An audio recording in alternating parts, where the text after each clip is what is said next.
Fix your insulin resistance with diet. This is the subject of today's video. I'm very happy that you guys are watching. See you on the other side. Let's do this.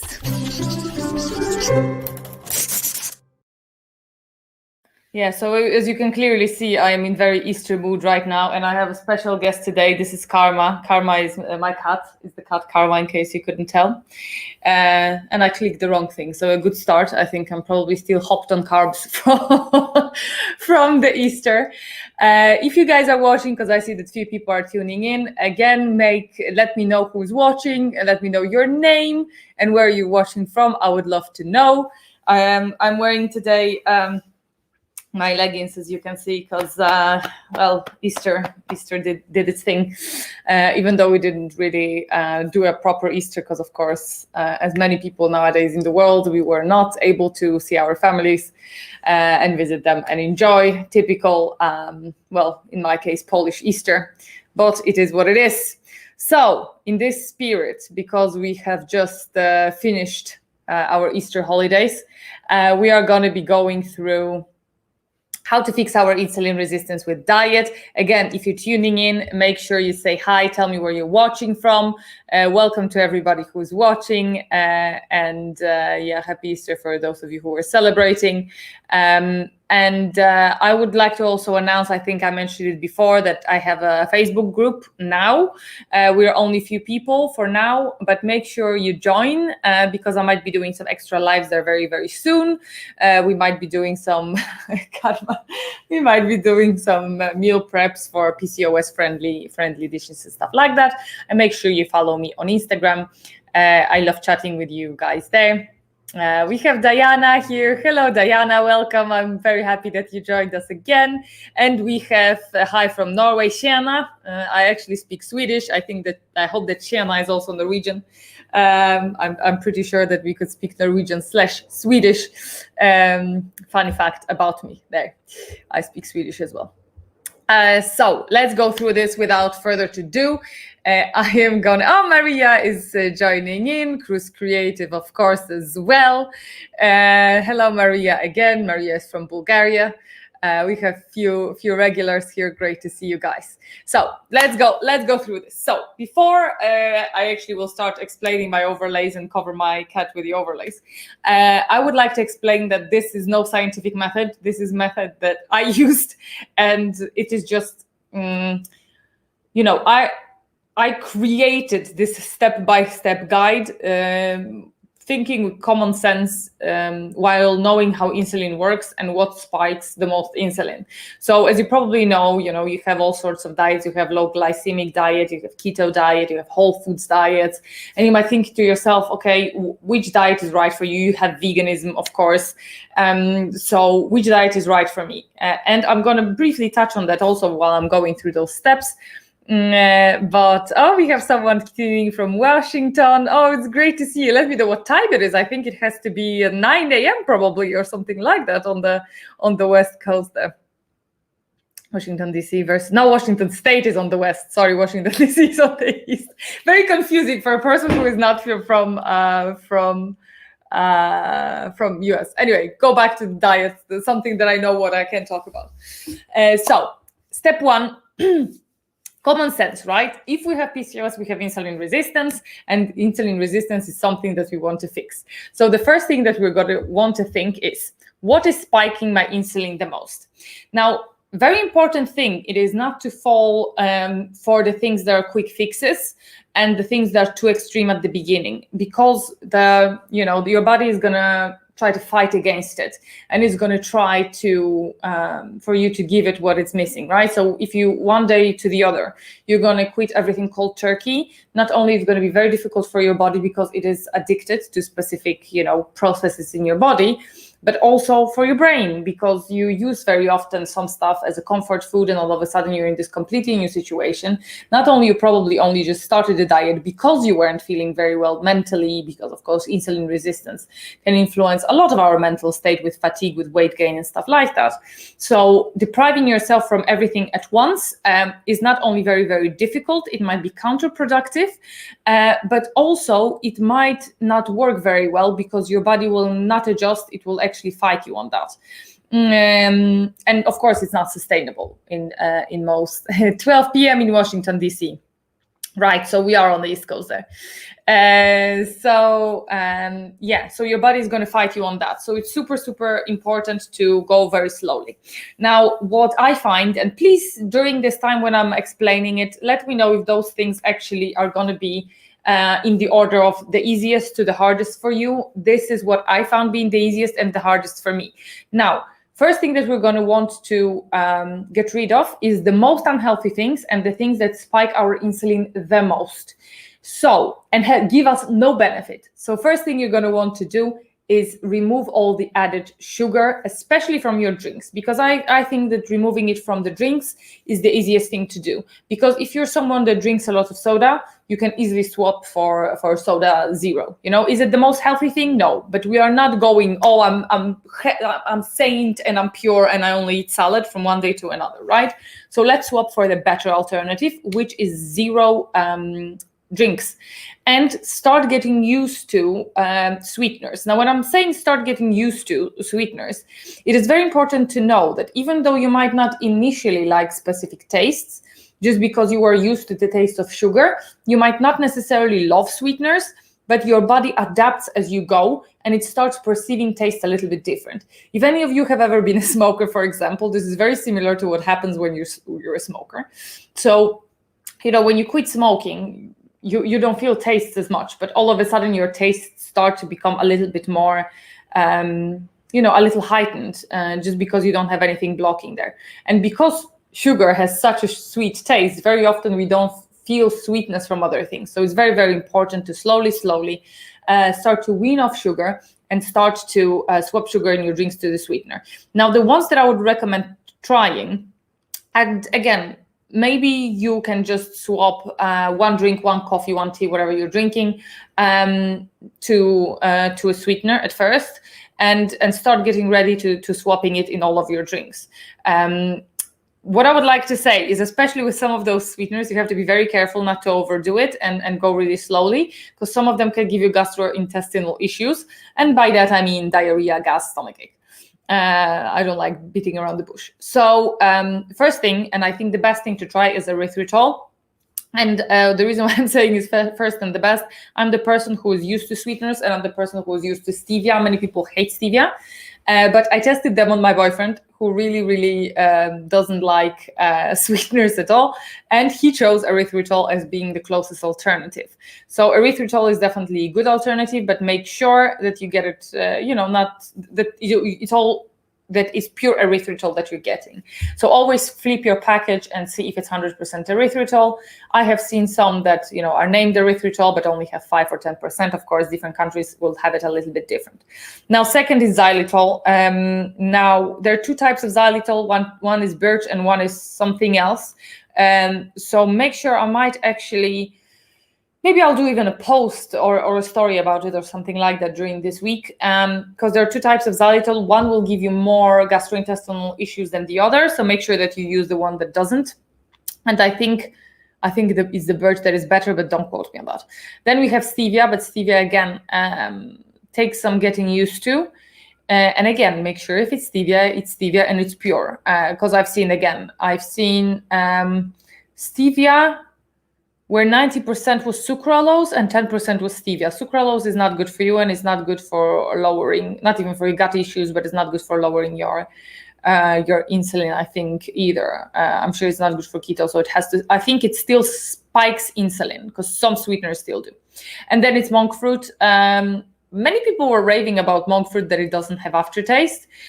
I don't agree with that personally, but try monk fruit. Monk fruit, the drawback of monk fruit is also that it's very, very expensive. So if you can afford it, if you can try it, and if you like it, sure. I don't see the benefit in it. I would rather go with erythritol if I'm completely honest. Now, step 2. So you have your teas or your coffees with sweetener and you're used to it. Now you're gonna swap your sweets for sugar-free alternatives. So you're gonna leave your food as it is for now, and now you're gonna take everything extra and you're gonna start swapping it for sugar-free alternatives. So what we're gonna do, we're gonna go from the top of the most harmful things and start reducing them until we refine. Let's see, we have a comment. Sorry, let me pull up this comment because it's still about sweeteners. Are these different form artificial sweeteners like sucralose? Yes, sucralose is not good for you. Don't get sucralose. But those are different sweeteners. Actually, xylitol and erythritol are sugar alcohols. So they're completely different chemically than sucralose, for example. That is also one of the reasons why they're being metabolized a little bit different while they still hold their sweet taste. So because they're being metabolized differently, they don't need insulin. I have to check because I know that there are a few YouTubers and also few studies that actually went in depth of how much sweeteners spike insulin by only provoking your brain to think that you're eating something sweet, because that is another thing, but that is a little bit more in depth. For us, because we're doing it all quite surface level, and those are very small differences. We don't need to get that deep, but avoid sucralose. Now, swap your sweets for sugar-free alternatives, and I would recommend high-protein zero ice cream. You will see these ice creams very often as like fitness ice cream. They're not available in all the countries, but they are available in many. And so I definitely recommend them. And of course, if you have sweet tooth and if you're craving it, especially mentally craving something, I don't know, the weekend comes and you still have this comfort food thing in your head, it's a good alternative, and it will spike your insulin more. So in turn, it means that you're going to have less hunger later to eat even more of them. So that is great. Then dark chocolate with nuts, preferably, because I think dark chocolate is more digestible, is more palatable with nuts. So dark chocolate with nuts, but opt for the one that is 75 plus. If you can get chocolate, because it depends on the region you're in, dark chocolate that is sugar-free or sweetened with stevia, for example, try that. Or sweetened with different things, all completely unsweetened. I would not recommend going over starting with like 99%, because 99% chocolate is absolutely disgusting. And even the texture of it, it's just it's almost like dry. So don't go 99, but go everything above 75, and you should be good. Now you can make your own erythritol sweets. I put cheesecake here because it's my favorite. So you can bake your own cheesecake on the almond base with erythritol. You can do 3-minute chocolate mug cake. You can make keto cookies. And actually, whether you're watching me on Facebook or Instagram, I have a very old video about the recipe for keto chocolate cookies and keto mug cake. So if you have 3 minutes and you're really craving something sweet, put almond flour, and if you're trying to lower your insulin, it's good to have almond flour at home. You're putting some almond flour, some baking powder, I think butter, cacao powder, and some sweetener in, and I think that's it. And you just put it 3 minutes to microwave, and you have a really good mug cake. Sorry, I have to have a sip of my tea. I'm drinking a green tea with spearmint. I found out that I'm saying it wrong. So with sweet mint anyway, which I found great for testosterone. Love it. Found it in the supermarket. So yeah, you're going to try to swap. Now, it depends what you like. If you like jelly beans, you're not going to have a problem finding a sugar-free version. Oh my God, muffin top. You're not going to have a problem finding sugar-free versions. But of course, you can always make them yourself. And I know not everybody, will spend time making the full cheesecake that is there's more keto friendly. But mug cake definitely is a good alternative. So, step number 3: start cutting carbs for breakfast. Why is that? When we wake up in the morning, during the night, we're actually burning out sugar from our liver. And to start burning fat, we have to burn out the sugar from our liver, and I think from our muscles as well. So that's why when you hear sometimes people saying, when you exercise, just after 20 or 30 minutes, you're starting burning fat, which is true. But also because we've already been in this fasted state, let's say for 12, 13, 14 hours, we already depleted our liver from sugar. It's way easier to make it start burning fat, and we didn't spike our insulin yet, so we didn't set us off on the insulin roller coaster. When we have we're super hungry, so we eat, we release a lot of insulin, we have high blood sugar, then we release a lot of insulin, and then we have this horrible drop. If you don't set yourself up on this roller coaster, it's easier to start with something has a little bit more substance, is a little bit more greasy, and will help you feel full for a longer time. And I found it for myself that as soon as I ate something high carb in the morning, I was on this roller coaster. So 3 hours later at work, I was crashing, I was feeling dizzy and all sorts of stuff like that. So try instead having your bread, your cereal, your oats, first with breakfast only. Try having eggs and bacon, for example, scramble, fried sausage and veggies, or nothing. And we're going to get to that. Now, I wanted to mention that because it depends on your body. You're going to have to, try and test and see what works for you, because at this stage you might want to start fasting or try fasting, or if you're still going to feel that even after this high protein breakfast you still feel a little still don't feel that kick of energy that you usually get from carbs, stick with it.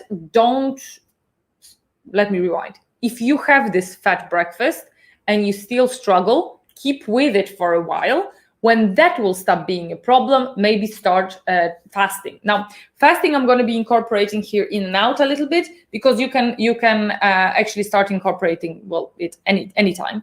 It's just depending on your body how well you're going to handle it and what is your lifestyle.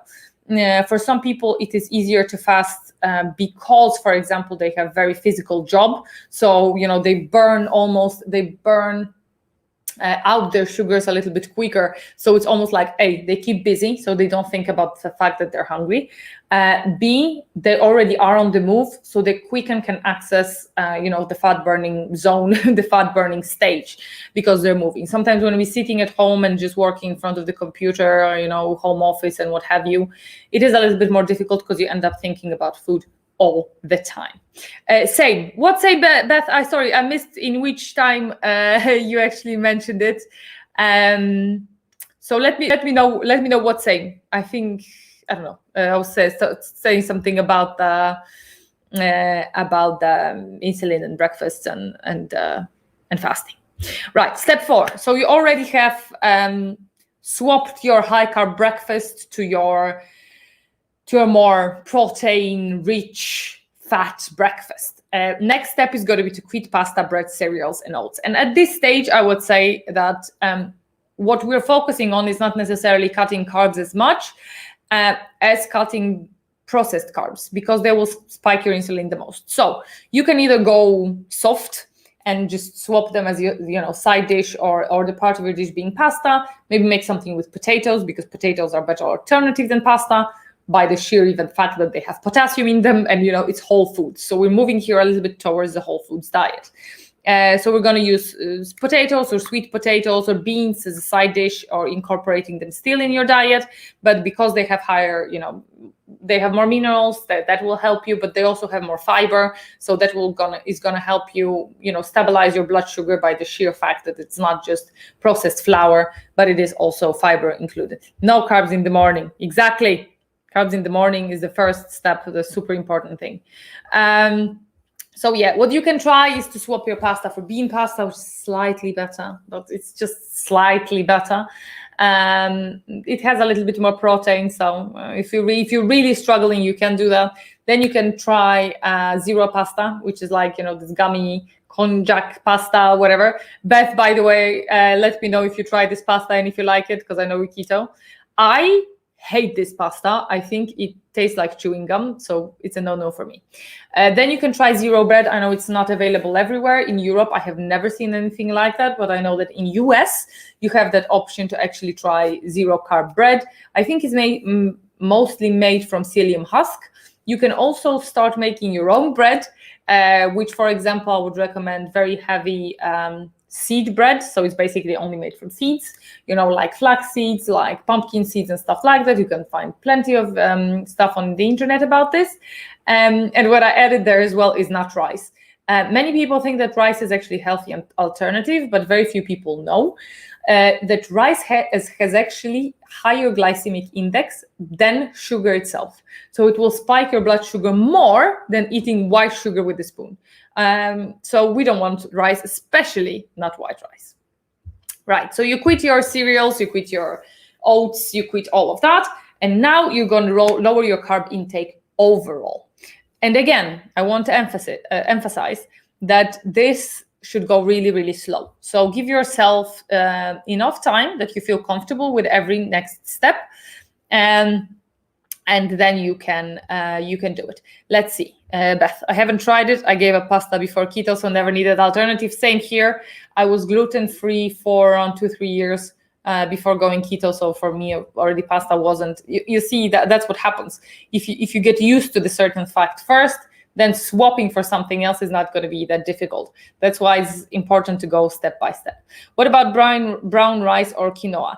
Brown rice is definitely better than white rice. So if you are at that previous step that we were just discussing and you want to make a little bit smoother transition, again, always choose the better alternative if you think like you definitely cannot get rid of something. So if you feel like, oh my God, 90% of my recipes I'm doing with rice, and I'm working a lot and I'm super busy, so I don't have time now to find, whole new recipes, then swap for brown rice. And quinoa is of course great. I love quinoa, however, it is very expensive. But it's good. It has a lot of good ingredients, but it's still carbs. So, if you can cut it out at that stage, do. If not, you're going to cut it out at the step 5. So you're going to lower your carb intake overall. So instead of having your healthier alternative, which might be, zero pasta in your dishes or zero bread, or even normal potatoes or sweet potatoes or brown rice, you are going to have salads as your side dish. And I want to say, because I know that many people hate salads, and I want to tell you that I was a person who absolutely despised salad. If you're going to give me, if you would have given me a salad on a plate, that would be my worst nightmare, and it would be the most boring meal I've ever had. However, you have to account that if you follow these steps that I now presented to you, your taste buds are going to adapt slowly.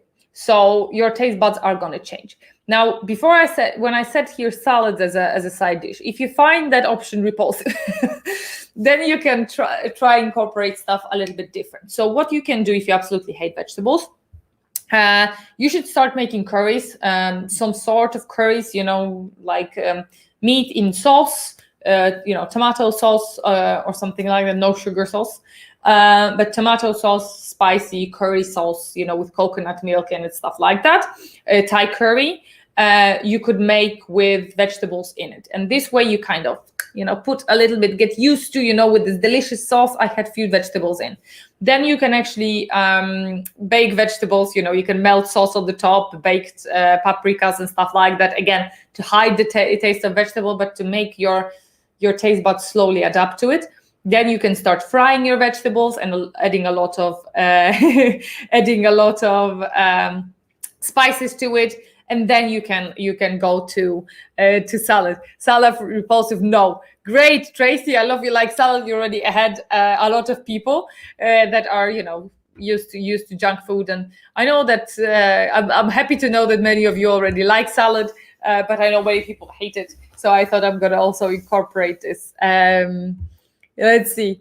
Glad I'm not allowed with hating salads. Oh, Tracy's go vegan. Go vegan. Are you vegan, Tracy? Let me know, because if yes, I'm going to be discussing veganism in a minute. Right. So put Yeah. Or Beth actually said cheese on veg is a great step if you can take dairy, of course, absolutely. If not, it can be a little bit difficult. But if you can't, actually, you can try nutritional yeast. Those are little flakes that taste a little bit cheesy. So they also give you this taste without actually, having a lactose problem if you have one. So next, you might start fasting. So you are already on a whole foods diet. And what I want to preface here is if at any step of this, that's why it's so important to cut things out slowly, because sometimes your body might not need to go to super restrictive last step. So if you go step by step, you're going to be like, wow, now I feel fine. Now my sugar cravings, I'm on whole foods diet and my body is great. Like, my testosterone problem disappeared. I don't have sugar spikes and crashes. I don't have insulin resistance, problems. my blood sugar levels is leveled, because for some people it's enough to go whole foods. That's super, super important thing to say, because you might have different levels of insulin resistance. Like even for some people that are, very, very extreme, like my boyfriend's mom, for example, she was pre-diabetic and she just did whole foods. She did Weight Watchers, I think. She was still on the medication, but being on whole foods diet, it already helped her lowering her insulin enough, and then she slowly weaned off of metformin. So that's amazing, right? She didn't have to go fasting. She didn't have to go keto. She didn't have to go super extreme. So going by steps will give you this information of how extreme you have to go for your body. Because I have to go super extreme, for example, to lose weight, because I just can't. But for your body, it might be enough to, for example, go whole foods, or maybe even cutting sugar, or maybe even you're going to have to do just the first few steps. Karma, co tam? It's a kit and break. It's a kit and break. And now let's see. I have few stuff. Diana said, my issue is trying new veggies. I tend to stick to the same broccoli, spinach, green beans, carrots, and sweet potatoes. Yeah, it might be difficult. What I would say, I wouldn't change your repertoire too much. I would just maybe incorporate, in the mix of vegetables, one new vegetable.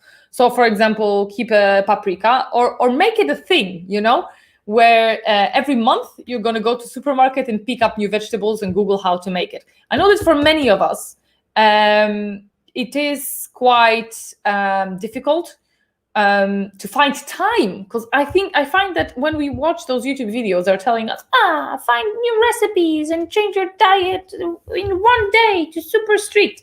Who has time for that? Like, we all have full lives. We have families, we have jobs, we have so many things that we have to do, and we just don't have time researching it all. So take time to do little change, to research one new vegetable and just try to incorporate it. I would say, again, everything is a small step. Tracy has actually been vegan for 43 years. Super interesting. I'm going to say my personal experience. I'm currently on the fruitarian diet for a week. Very difficult. Yes. And I will also tell you in a minute why it would be difficult for me. But let me go through another 3 steps and we might be discussing vegan a little bit. So if all of that by far didn't help your symptoms, you might start fasting at this point. Or if you have felt good with fasting before, you might have started it already.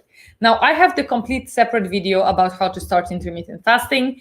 I think intermittent fasting is super powerful. And myself, I had such a bad sugar spikes and lows, even on a whole foods diet, that I was crashing at work every few hours. So for me, I knew that something was up with my blood sugars, because it was so obvious to me that that it is that I could tell. It's very important to observe what you do. So I was like, okay, I ate oats for breakfast and now I'm dying, or now I ate eggs for breakfast and I'm feeling good. I knew that I have this super bad spikes and crashes and what have you. So I started intermittent fasting. It was very difficult for me. And I progressed something like maybe 30 minutes some weeks, just 30 minutes a week. So what I mean is, when I had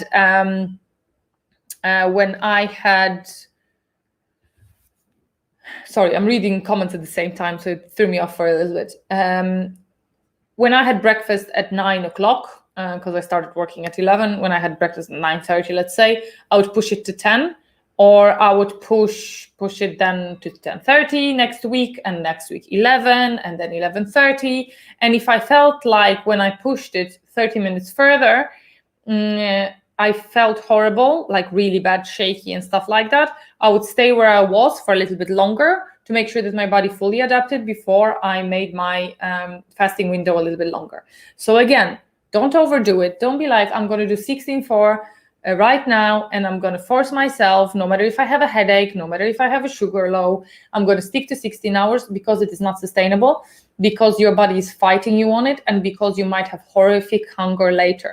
So if you do not feel well while fasting, it means that your body is not fat adapted, and it cannot reach your fat. So your insulin levels are still not adapted to it. And doing it very rapidly, as I said, will make your body kick back and make you even more hungry and make you eat even more. And you're going to be like, intermittent fasting doesn't work. It does, but you have to really, really slowly adapt your body to do that. Like, you won't go tomorrow to the gym, hopefully, and do 180 kilogram deadlift, because you know your back is going to break, right? And this is also what you have to do with your intermittent fasting, because, as I said, if you try pushing your body too hard, but it doesn't have that mechanism yet, it didn't lower the insulin yet, it's still whatever you ate in the last day, maybe you had a big spike then, everybody's confused. So go really, really, really, really slow, super important, and go to 16:4. Drink black coffee for breakfast. Black coffee, if you drink coffee, because for some reasons you might decide not to, but if you drink coffee, drink black coffee. You can put some sweetener in it, that's okay. Of course, it would be better without, but coffee is gonna make you less hungry, and it also kind of speeds up, it produces adrenaline, so it also speeds up metabolism, and it will help you go to your fat burning a little bit quicker. Don't do it if you're anxious. Don't do it if you have high cholesterol level and high inflammation. But if you do drink coffee anyway, you should drink a black one in the morning, and start making your eating window a little bit smaller. Tracy, Beth, and Julia, I see your comments. I will go back to them in a minute. I just want to go through those overlays, and we're going to be chatting a little bit about your comments. So if you did fasting, let's say 16:8 or maybe 18:6, you're on a whole foods diet, and you still feel that you're not losing weight, or you still have some symptoms left. Like for me, for this instance, I could lose weight at that point pretty well when I was doing 18:6, or I could do 24, and in the evening I would eat whatever I wanted, and I was still losing weight, of course, because my eating window was smaller, and I gave my body whole day to burn fat. However, I still had acne, so for example, to get rid of that, I had to go keto. So I was like, right, that's not it yet, we have to go further, we have to go keto. So next step is going keto. If you haven't seen my live from 2 weeks ago, I have been talking about keto. I have few videos about keto, and I think that if your body is very stubborn, keto, at least for a few months, is very, very good solution.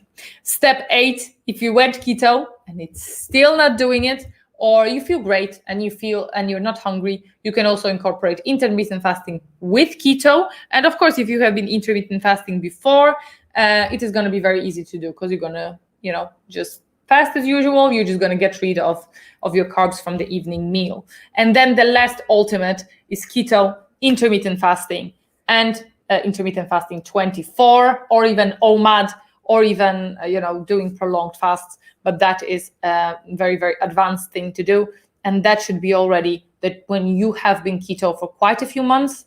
And what I want to say, the good guideline for you is, throughout all these steps, is how you feel. If you feel slight discomfort, that's okay. But if you feel like you're crashing, if you feel very uncomfortable, if you feel very tired, if you start feeling very anxious, because that is also something that might happen when your body is not ready for fasting. It feels like you're in danger, so it produces more cortisol.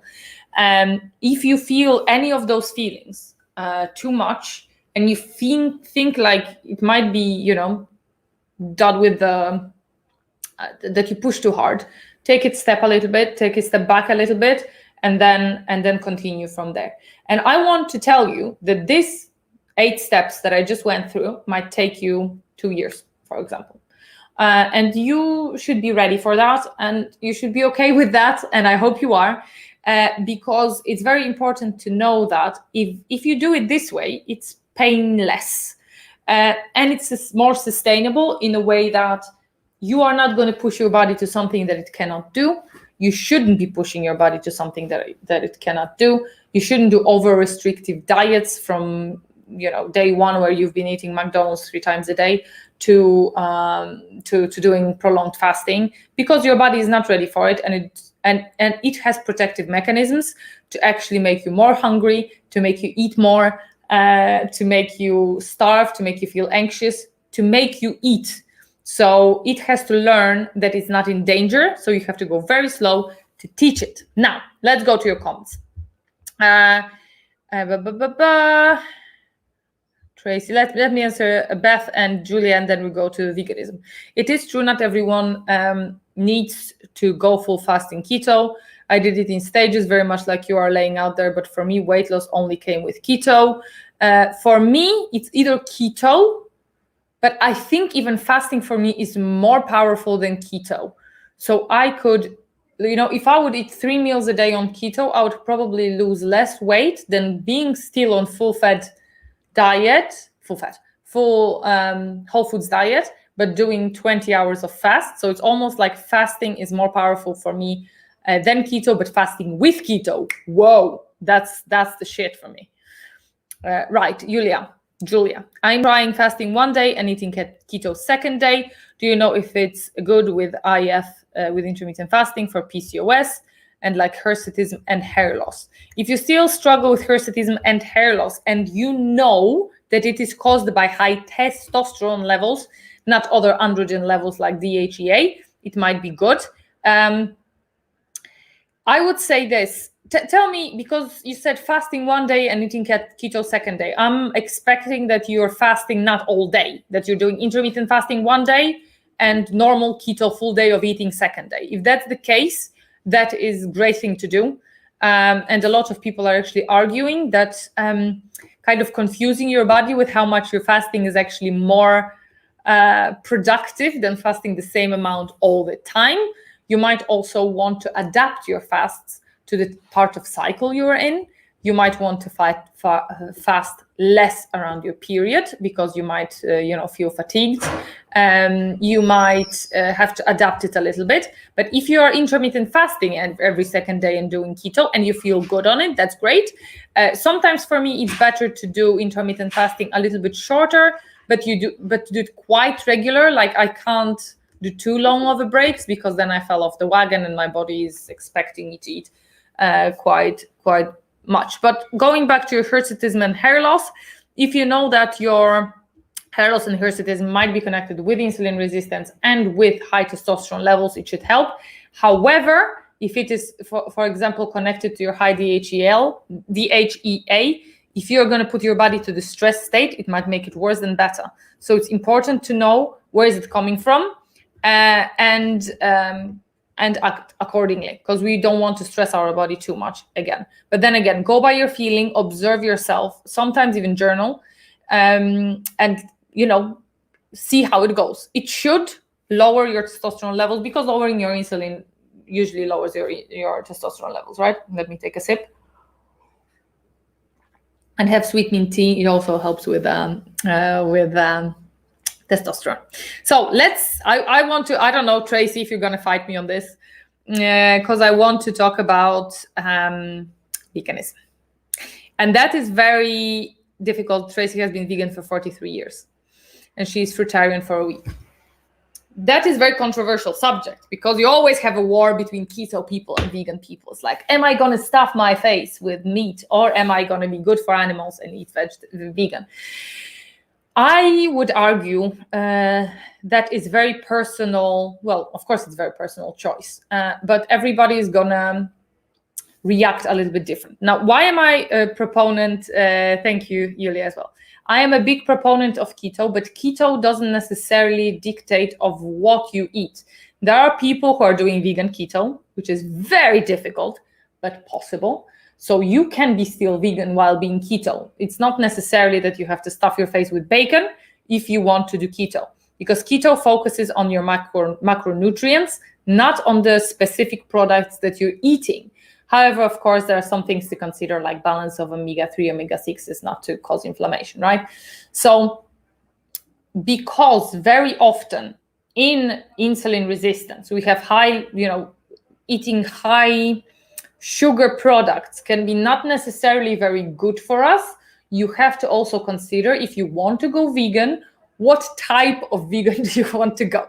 So if you're going to be whole foods vegan, that is probably equivalent of doing whole foods diet without being a vegan.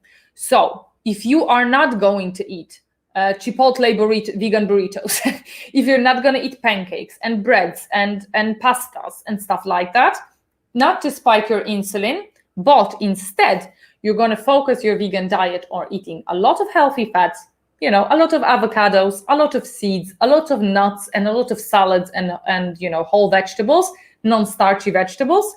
Fantastic. If it goes to fruit, I am not an expert on fructose if it goes to that, because fructose is metabolized a little bit different. In my experience, when I have dropped all the sugars and being insulin resistant, eating a lot of apples and carrots, and a lot of very sweet apples, I still had very bad crashes, and I was still gaining weight. Because from what I understood, and this is just my understanding, I didn't refresh my knowledge for a while, so don't quote me on that. From what I understand, fructose metabolism is a little bit different. That's why I think diabetics, right, can eat fructose, is because when you get fructose to your bloodstream, it works a little different. And someone explained to me before that when you eat fructose and it's in your veins, it's in your bloodstream, you can burn it straight away, or it's going to be saved in your fat. And I feel that happened to me. I don't know if it's true. I know it's metabolized different. I don't know if it uses insulin. Not sure about that. However, I don't feel good on fruit. So if you want to be whole foods, vegetable-based vegan, which is close to low carb or keto, be vegan. Absolutely. I know that some people choose to do it for different reasons, like ethical reasons, completely understand. Environmental reasons, completely understand. However, if you have insulin resistance and you're doing vegan, do it wisely and do it whole foods, because then again, in both of those spectrums, there's a little bit deeper debate where you can do dirty vegan. So yeah, you can eat a lot of vegan cheese and sweets and, and muffins and pancakes with maple syrup, and it's all vegan, and cookie dough, and vegan ice cream. And that's not going to be necessarily healthy for you with PCOS just because it is vegan. But if it's vegan, low carb, vegan, keto, absolutely, feel free. I also would argue that not everybody can do vegan.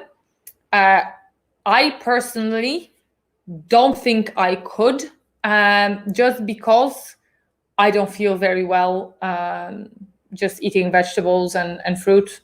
It's just I crush. I tried even for a few days, and it's just something that I don't think I could do.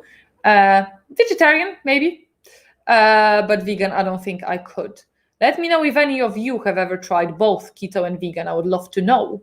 And how did you feel on it? Because as I said, concept of keto is very often, associated with a lot of meats and fats, and you can do dirty keto as well, where you're going to be eating only the cheesecakes with erythritol forever. And you're gonna eat, bacon in horrible amounts, never eating fatty fish, never eating stuff that actually lower your inflammation but are pro-anti-inflammatory. You see, especially Beth said, especially with my gut issues, vegan just can't work for me. And that's another example that I don't think is for everybody. And I think we should, start respecting that both ways. There are people I know personally, even in my life, that had horrible IBS, and what I suspect was a low level of stomach acid, which can be fixed, but he just felt very bad eating meat, and he decided to go vegan, and he feels good on it for many, many years. So if that's for him, that's great. I just struggle. I just struggle. Thank you. I might try keto. Always up for a challenge. Right. I mean, as I said, any type of vegan is going to be better than McDonald's. You know what I mean? Unless you're doing vegan McDonald's, which I don't think is possible, is it? But you can do vegan Chipotle or whatever. You guys have in States. I've heard so many things about your fast food chains. But I have never tried. I have never visited US. I have it in my plans as soon as the panoramic is finished. And might travel. Quite a few friends in US, so that would be great. Right, guys. Any other questions about diet with PCOS? What I want to also say is within all of that spectrum, when you're doing those dietary changes, you have to take under consideration that your hormone metabolism and your insulin levels and everything is going to change. So with that in mind, the fact that you're going to be lowering your insulin naturally, you should, especially if you're on medication, if you're on a metformin, if you take berberine, if you take inositol, that should be a big problem. But if you take berberine or metformin, or any different names of the same thing, or spironolactone or stuff like that, you might want to inform your doctor that you're going to be doing changes. Or at least if you're progressing very, very slowly and you will see that something is not quite all right, get tested, see if everything is okay. Because if you are going to lower your insulin very, very slowly, sorry, I read another comments. Ashley is late. Ashley, let me know. Maybe I should change the timings of them. Let me know the rest. But I see that we have quite a few people tuning in today. Maria, I would like to try keto, but I don't think I do well counting my food. I will probably do keto wish diet. There's high protein and healthy fats, low carbs. To be honest, Diana, you don't always have to. I do keto without counting. I mean, I know already what to eat to be within my 20 grams, right, of carbs. You don't need to weight everything as long as you know what contains starches and so on. I would love to also, you guys to tell me, do you want me to make, either in my group, which is, by the way, it's pinned as a first comment and it's also in the description in both of these videos, Facebook and YouTube. I could do lives every week cooking something keto, PCOS friendly. I could do more videos, produce videos maybe that are going to be cooking, or maybe I can do one of those lives cooking some keto stuff to make it easier for you, because keto really doesn't have to be super difficult. Like Diana, for example, for me, buying ready hamburger buns, checking, of course, if they don't have any starches in them, because that can be pain in the. I fry ready burger. I put the slice of cheese on it. I do a fresh salad on the side. And that's it. And I know it's keto, and I know it was enough. I ate eggs and bacon for lunch, or I ate salad with avocado. I usually eat eggs and bacon for breakfast, and then maybe for dinner I don't eat burger as well. But sometimes I do. Or fatty fish or salmon baked, with a little bit of cauliflower or Brussels sprouts or stuff like that. As long as you know your ingredients, you shouldn't really go through your macros, so you won't have to weight it. But let me know if you would like me to either maybe put some stuff on my Instagram or in the community tab, or should I do extra lives doing some cooking. Do you think keto is sustainable for long-term years? Because I know there are not any information. There is no scientific studies on how keto can influence you for 20 years. Because you can imagine how, when scientific studies are being conducted, they need quite a big group of people, and all of them would have to be keto and not drop off for 20 years. And they would have to be somehow controlled, which is impossible to put people in a specific building, because they might tell you they were keto for 20 years, but they weren't, because they're afraid to break it. So I would say that I know people who can do keto for many years, who did keto for many years. There are a few channels. If you check, for example, you have Dr. Berg. I don't know if he's a doctor even. I don't know if I trust him that he did it for years. There was Keto Connect. There was couple. She was even keto pregnant, which I don't know if it's recommended. I don't think so. But there are people who are keto for years. I would say listen to your body. I would say there is nothing wrong with being keto for a year like I was, and now being out of it, in and out. Keep on trying to go back to keto, guys. I can't. It was Easter. I ate ice cream. I'm getting fat. So I'm going to have to, because I don't like buying new clothes just because I ate too much ice cream. I prefer buying less clothes and less ice cream. So I might have to really go keto. I say it every week. But for now, because my skin is clear and my periods are on time, I'm still, trying to keep it low carb on the most of the days. But I do eat a little bit more carbs during the weekend. So you don't have to be keto for years. You might be keto like Beth is, I think, for 2 years now, a little bit over 2 years, and she's doing great. I was keto for a year, went out of it for 3 months. I still feel good. As soon as I feel like I did a few weeks ago when I was eating I was eating bread on lunch. Then I was feeling horrible. I swapped it for what I said to you before. High protein lunches. I fast during lunch till 2:00. I have high protein lunch. I feel great. I still have carbs in the evening and I'm okay.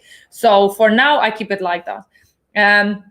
So you might just want to listen to your body. I don't think that anything, as long as you have regular tests, it should be okay. And test your cholesterol levels, so test your insulin levels every year, hopefully at least, and see how you go, because again, your body changes as well, so it's not very black and white answer.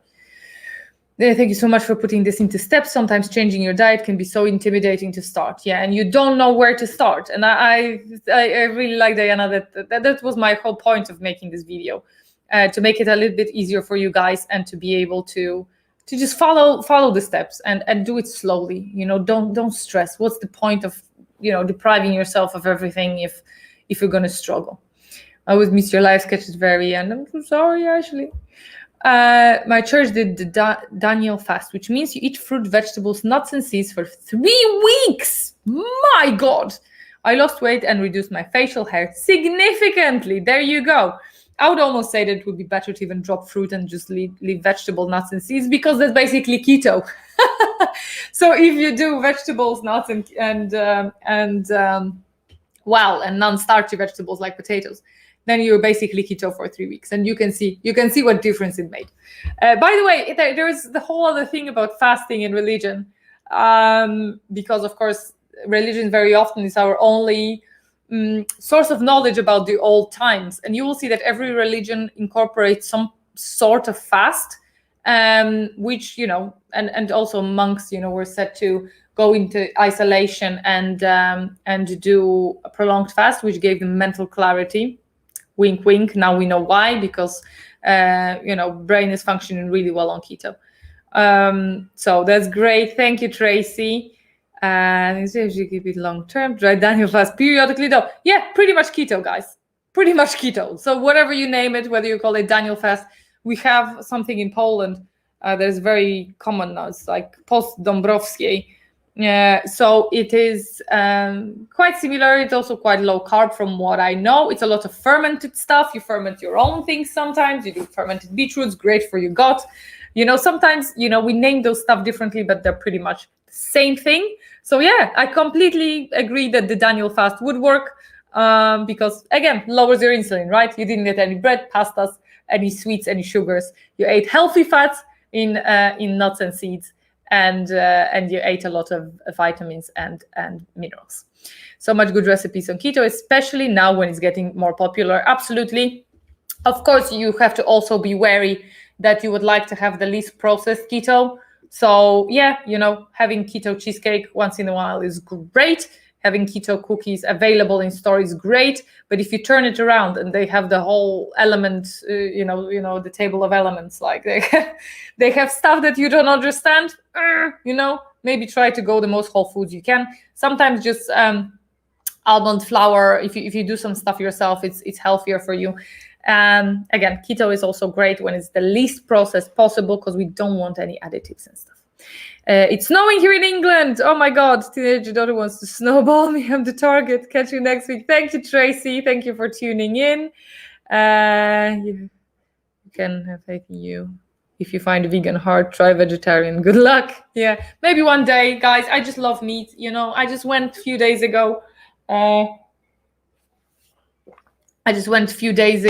For our friends invited us to this local thing here on Tenerife.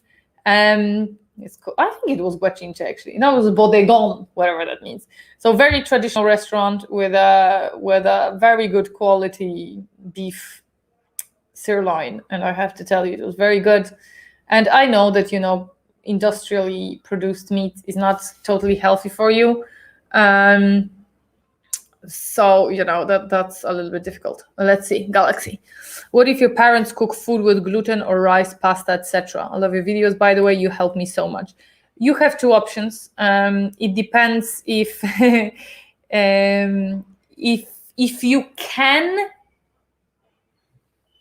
swap it somehow. It depends what kind of dishes they are. So, for example, if you have meat and vegetables in sauce and they just pour it over rice or pour it over pasta, you know, you can have it separately in the bowl, and you can, you know, make a little bit extra vegetables, even buy a salad for yourself and just eat it at the side of a salad. It's almost like a half soup and stuff. I know it's difficult. I mean, it's good to cook your own food. I don't know. It depends also on the budget of your household. It's a very complex subject, right? Because why do they cook this? Why can't you cook stuff for yourself? Maybe you don't have time. Maybe it's the budget thing, because carbs are more cheap than anything else.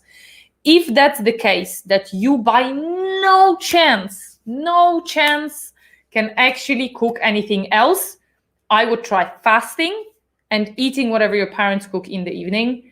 And this way you will already lower your insulin throughout the day, and then just eat whatever they give you.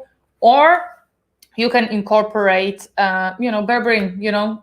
I think always the cheapest thing, the cheapest solution, the easiest solution, and the most long-term solution is to just get rid of the stuff instead of buying more stuff, right? To fix the problem that is caused by the stuff that we already buy. So instead of buying carbs and then buying berberine, you could just cut carbs and cut berberine. But if you can't, get berberine if you still have this issue. If not, as I said, try fasting. Ashley says, I tried lamb for the first time last week. I'm assuming this is a good... Absolutely. Every single meat is a good option for keto.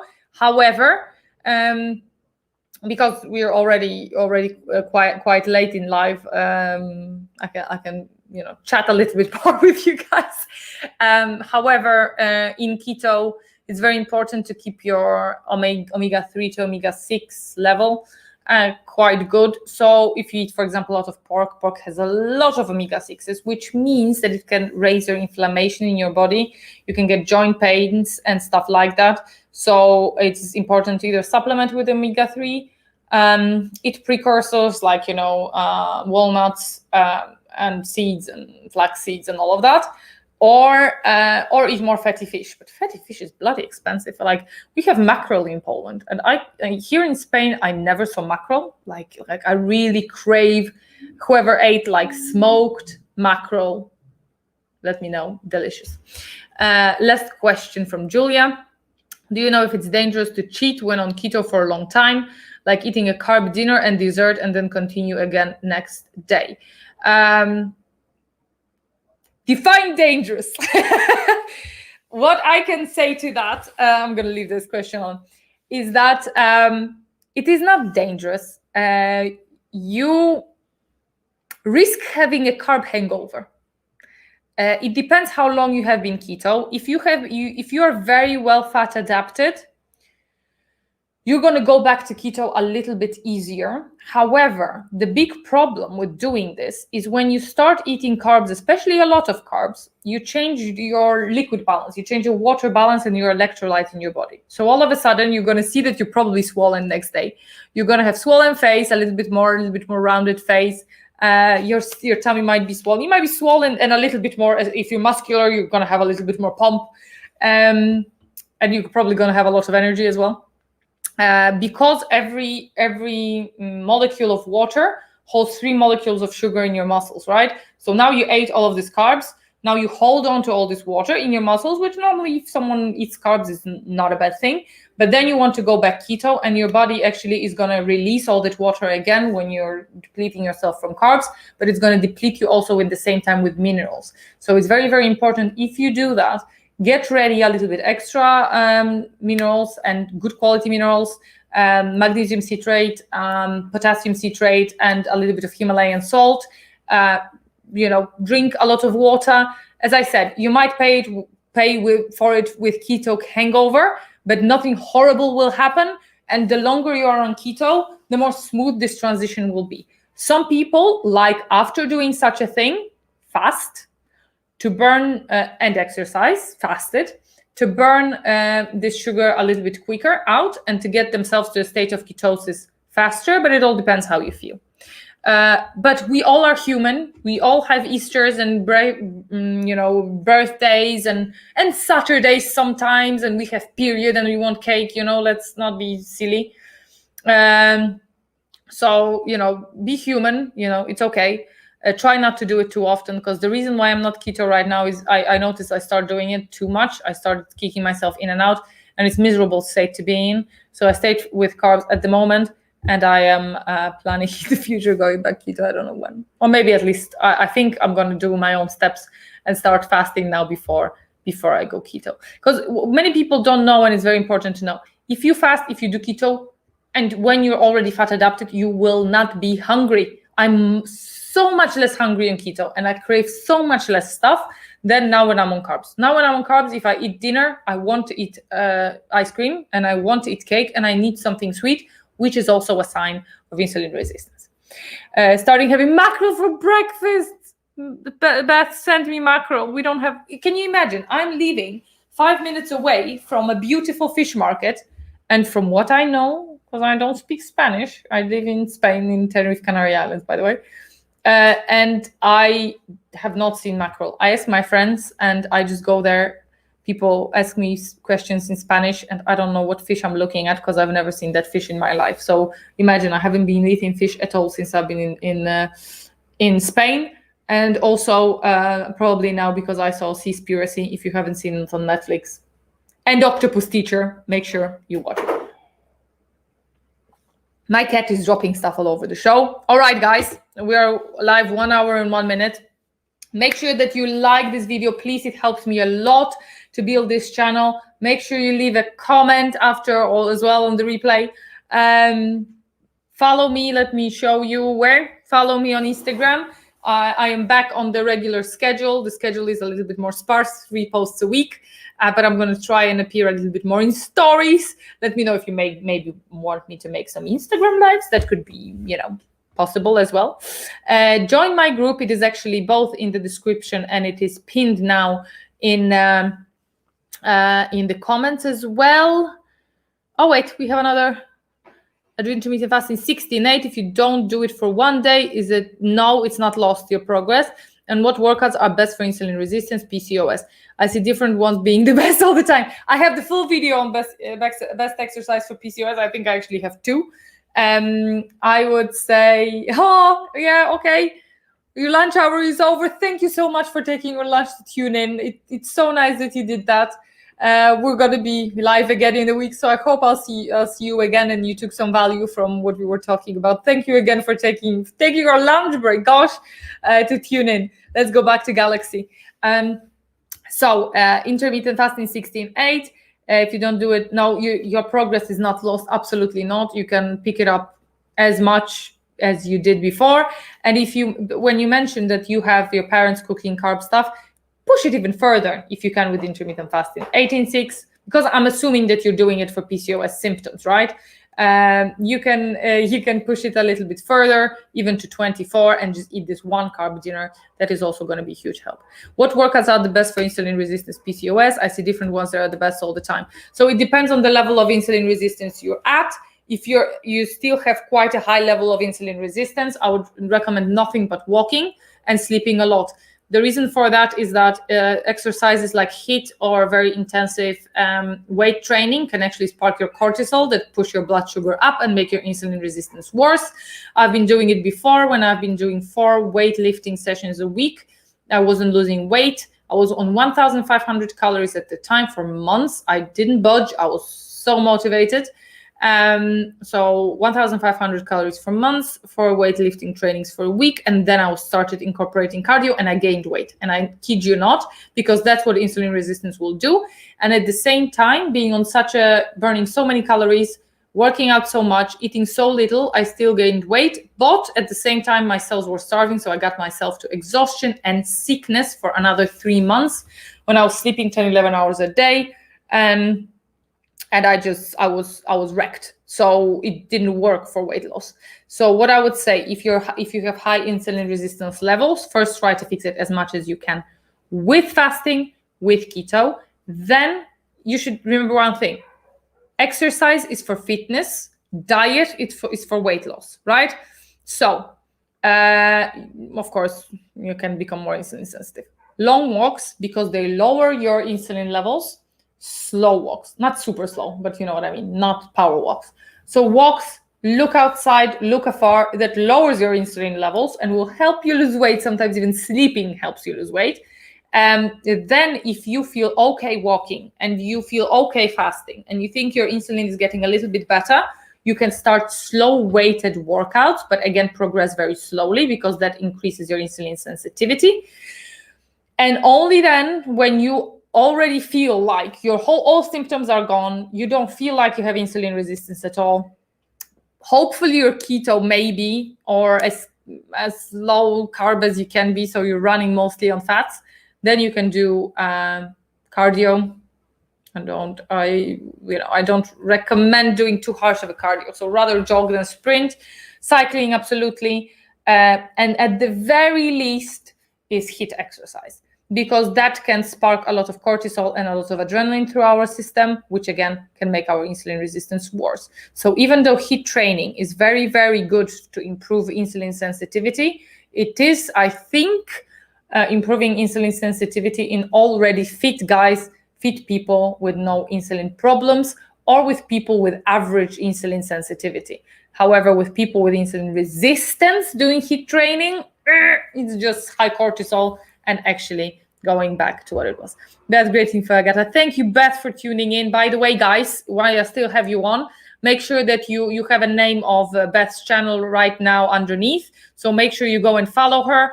She does a little bit more lifestyle content, and she shares her story about going through PCOS. So I love watching her stuff because it's actual human talking about actually how everything works for her, showing actual supplements and teas and everything that she's using. So make sure you follow her there for sure. And now we have Maria. Thank you so much. Thank you, Maria, for tuning in again.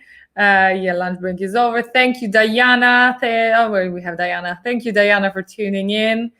Thank you, Julia. Thank you, Galaxy, and thank you, Heather. Hi, Heather. By the way, I think I can't remember if we chatted on Facebook or Instagram. So last reminder, guys, follow me on Instagram.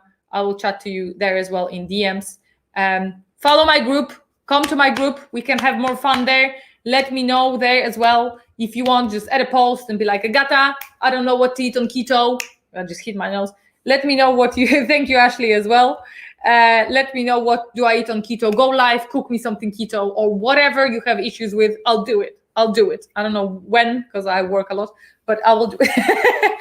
So that is it, ladies, for today. I have to finish. My voice is over. It was a pleasure to talk to you today, and I'll see you next week. 5 p.m. Tuesday, London time. Like, subscribe, hit notification bell. Love you all. Thank you for tuning in. Bye.